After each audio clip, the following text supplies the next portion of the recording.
been moving around in my childhood. I had always been curious about new places we are moving to, like if an apartment or a new house, but especially what the new house can actually have. New secrets, maybe secret rooms, all kinds of things. But when I was 21 years old, I was old enough to move out on my own.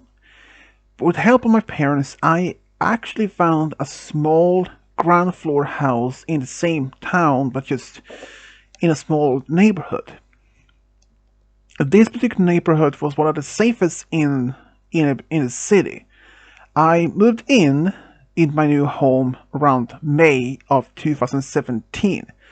I loved the house. Even at the first time when I went there for a viewing by the real estate agent, I had fallen in love with the house.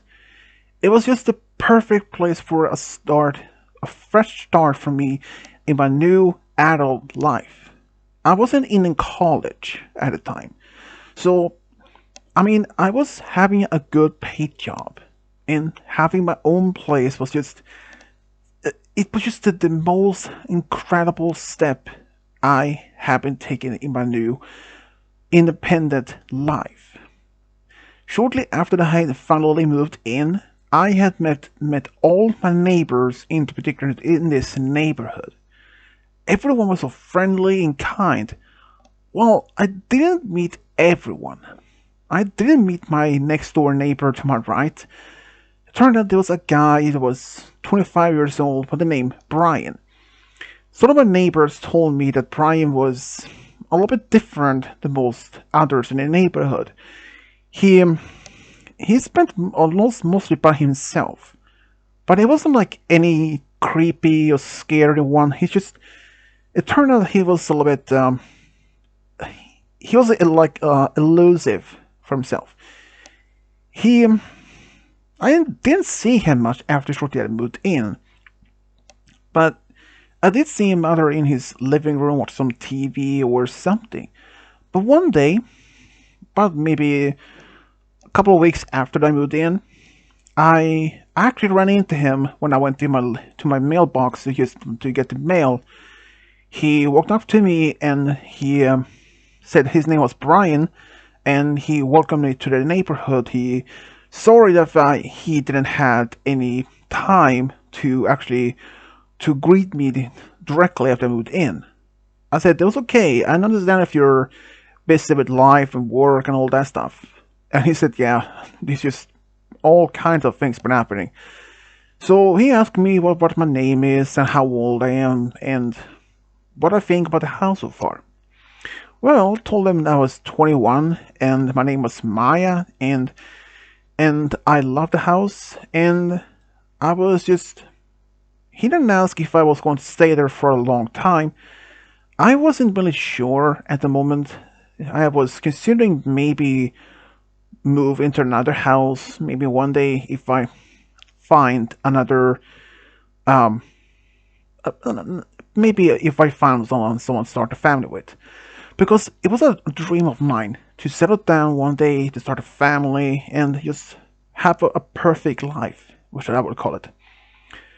So my interaction with Brian was brief that time, but we did run into each other from time to time when I was either out for a walk or if I was just getting home from work or if I was getting my mail. We had a decent, friendly conversation. But there was one other thing I did notice. It seems that the neighbors told me that Brian mostly spent time for himself. But I did notice shortly after I moved in, there were maybe a handful of times I did see there was a lot of people that actually showed up his house. I thought maybe it was just some work friends or colleagues or just simply friends. There wasn't that many people at the time. Each time was just two people or sometimes four people. And they look quite similar to the same thing. Just and I sometimes ask him about just friend of mine. The friends of mine who just showing up. And I've actually bought it. And I should have listened to my gut later on. And It happened that shortly after that I had moved in. That was around July in 2017 when Brian actually talked to me when I was in my outside of my yard. He wanted to tell me something. So I was like, "Yeah, what is it?" He actually admitted that he was in love with me, that he had fallen in love with me, or at least have a big crush on me, and he wanted to know if I wanted to go out with him. I was flattered that he actually had a crush on me, but at the same time, I wasn't really much interested in dating anyone at the moment, since I told him that I wasn't interested in dating since before it turned out. I told him that a year before I even moved here, when I was just 20 years old, I was in a relationship until I found out my boyfriend for about almost 2 years was cheating on me with different girls, and I was heartbroken. So I decided to focus on work and find my own place, and then I would consider to be finding someone to be with. And he actually understood, even though I somehow could sense that he felt a little bit deficit, a little bit disappointed that I wouldn't say yes. But I mean, I told him that I just have moved in and I just want to focus on my career at the work at the moment. So, and he understood that. I mean, I was actually flattered that he actually had a like on me. When I did brought this up to some of my neighbors on my left, and they said that it's actually quite sweet that he actually likes me. And over time, we still have our friendly conversations at random points, like if I get my mail or something like that. But what I didn't know that Brian was involved with something that I thought never even imagined I would believe it. That he was involved in a cult. He was actually a member of some form of cult in town. This particular cult wasn't even that well known, at least, or if people known about it, they didn't even talk about it because they believed maybe there was just bad omen talk about it, or they maybe thought that they will find this person and make it disappear. What I didn't even know about that Brian at some point actually had been meeting with up with the rest of the cult and perform some form of ceremony or ritual to put a love spell on me so that I would fall in love with him. I actually didn't find out on that much later on, but this was what happened during that time. Because one day, when I was at the when I got home from work, he walked up to me and asked how my day had been at work, and I said, "Yeah, it'd actually be good as usual." And I told him that I had some other plans for this weekend when he asked me if I want to do something. And he asked what. I didn't know, since this was personally one personal topic to talk about. But he asked when I said, "Well, the true fact that I actually have been fallen in love with someone," and I could see that his eyes was lighting up of almost excitement. And Brian asked, "Who is the name of this guy?" And when I said his name is Thomas, his face was almost with a smile and big eyes, like big surprise. Big surprise. He's a coworker of mine, I told him. And he actually asked me out on a date, and I said yes. And I could almost sense that Brian was disappointed, very disappointed that I was now falling in love with someone else. And he said that he just mentioned that I wasn't focused on the dating at the moment. I was like, yes, that's true, but I never even expected that Thomas, a friend of mine, a coworker, would actually ask me out, and but I told him that it's possible this might not even be a long-term relationship. It might just be a short time. That somehow made him feel at least a little bit, to put the word, relieved. So for next couple of weeks, Brian noticed that I came home either with Thomas or he just dropped me out from my house. I could somehow sense the vibes he's sending out, that he was very angry, but also disappointed that that could have been him. And one day when he asked me how my relationship with Thomas has been going so far, if it is over between us, and it turned out I was actually very much in love with him, Thomas. I mean, Brian was a little bit disappointed again, but he didn't show it this time, though. And his mannerism, or particularly his characteristic as a person, was slowly showing his rightful colors.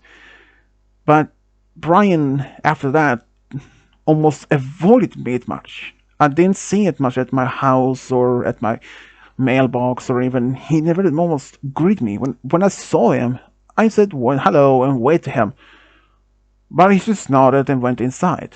He didn't even say hi to me. I was like, okay, weird, but nevertheless.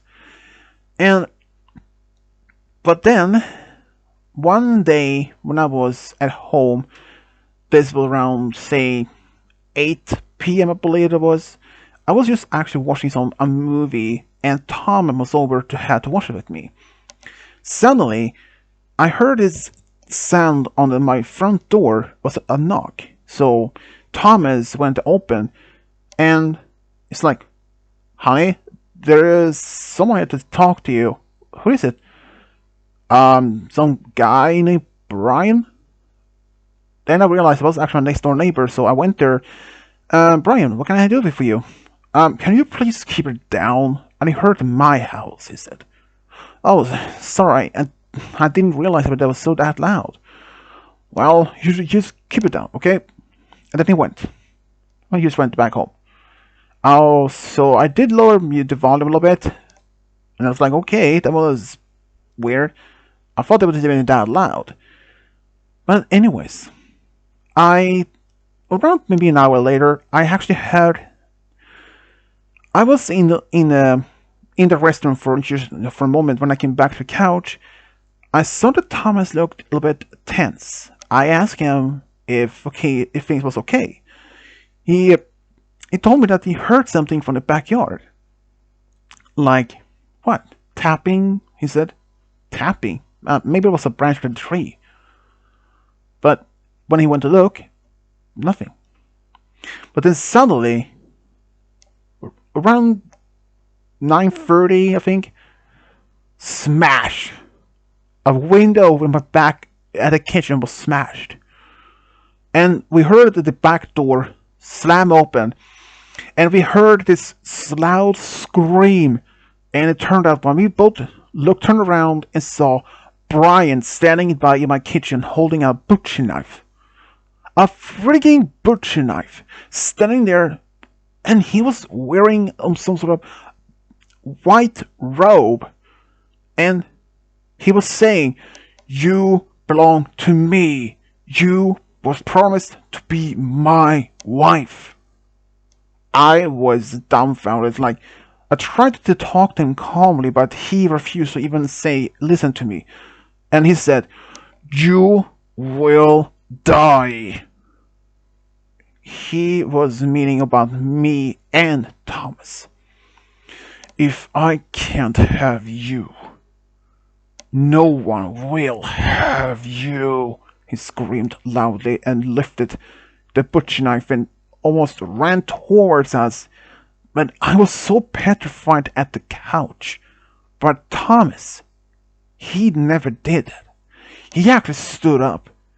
And he actually somehow managed to tackle Brian to the floor, because this took Brian off guard.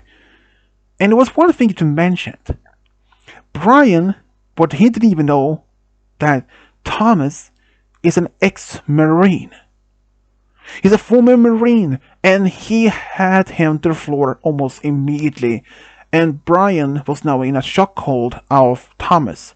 Thomas yelled at me to call 911 immediately, as Brian tried to use his butcher knife to stab Thomas, even though he managed to just make some scratch marks on or slashes, small slash mark scars on his arms, or tried to smash his head backwards, but he couldn't even do that.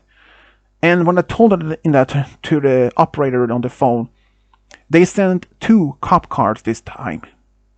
And it was then, after he was in handcuffs when in the squad car, telling me when the police found out after they talked to him that he had been promised by his God that I was meant to be with him, that we would be the new Adam and Eve to repopulate the earth, and we were purge the world from all the sins fall that against it. And I should mention this, he wasn't talking about Christian God. He was talking about some sort of form of demonic, demon God. I don't even know this name, and honestly, I don't even want to know that. It was only like an extra few days later when the police had informed me that he had been a part of this cult for quite some time, and they had managed to arrest the other members as well, because they were also part of this plan. Because if they had learned that Brian had failed, they would have taken his place instead to kill me and Thomas. But there were only like 10 members in that cult. Everyone was arrested. I was scared, because I was scared that Brian would get released on bail. But due to the fact that it is how he was delusional, and the other members of the cult was how crazy they were. They were telling me that they told what they were going to tell me that if I had gone with Brian, they would have let Thomas go. Well, I don't even believe that they will even let him go. But it turned out also that Brian had no other family members alive. Turns out he was the only child, and that ever since his parents passed away, he has been fascinated by the occult and like satanic cult rituals and all kinds of things. Ever as a teenager. And that made him to form this cult with a few other like-minded people. I was devastated. I was like taken aback. How in the world?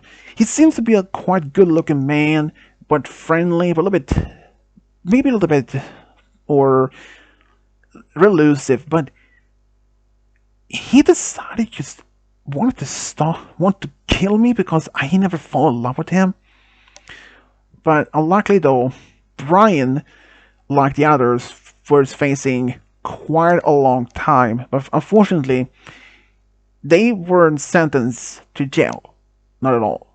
They were in fact sentenced to mental institution for a very, very long time. I believe, if I remember correctly, Brian will be released when he is around maybe as a 90-year-old. That's a long time. And the others, probably the same. And honestly, I thought Thomas, after all this particular event, that he would stop seeing me, or that I would have been forced to quit my job and move to a whole different town, that no people would know me. But in fact, they didn't. None of that happened. Thomas actually believed that I never had intention to be with some nutcase as Brian, as more as a friendly term to say it much. But Brian, what he didn't know, that Thomas, he actually proposed to me just 1 year later on my 22nd year birthday. I was really happy. And I actually said yes. And we have been married now for about maybe just 1 year. and we were actually happy. We actually moved out from that house since it only brought a lot of bad memories. And I even had nightmares that if that were Thomas wasn't a Marine, that he was attacked first and killed, and then that Brian either gave me two options, either be with him or he killed me. Most of the times I said no and he killed me, or that he chased me and killed me and all that stuff. And and and I was even afraid that he would somehow manage to escape from this particular institution, but never happened. From last time I heard, he actually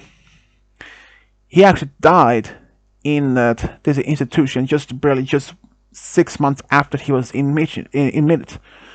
It was actually of kidney failure, which even though this might be a little bit bad to say, but I'm glad that Brian will never been able to hurt anyone ever since again, if he would even escape or be released. But I know that wishing someone, even your worst enemy, was something that you don't. But at least Brian won't be able to hurt anyone else or me otherwise afterwards.